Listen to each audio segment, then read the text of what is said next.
You gonna leave me? No, I'm not gonna leave you.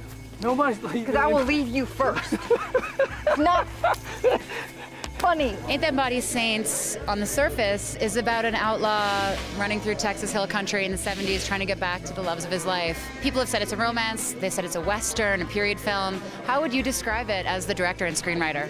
It's an old-fashioned romance. It has all those elements in it, but ultimately it's just about these characters who feel deeply for each other and who are trying to figure out how to make that work. And it's got lots of elements of like Westerns and period films and all that, but ultimately it's about trying to make a connection with somebody. Dear Ruth, I dreamed about you again last night.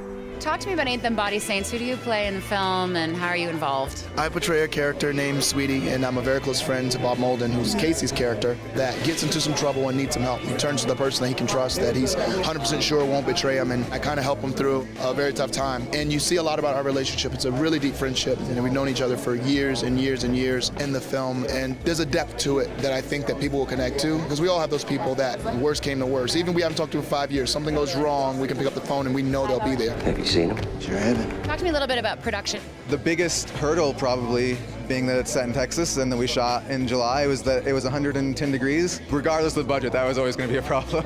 Once we knew that's when we were shooting, we're like, well, let's just own that and make this movie look as hot as we possibly can and have that be a character. It's always fun when the sweat is real. You know what I mean? Like if you're shooting and it's winter and you're shooting summer and you're freezing but you're trying to look hot, it's sometimes hard. But when you're shooting a real summer in the Texas heat, the director of photography, Bradford Young, is so unbelievable. You'll see the little details of the sweat. It's real, the sweat beads. We didn't have to do much acting when it came to the environment. I think I shot someone.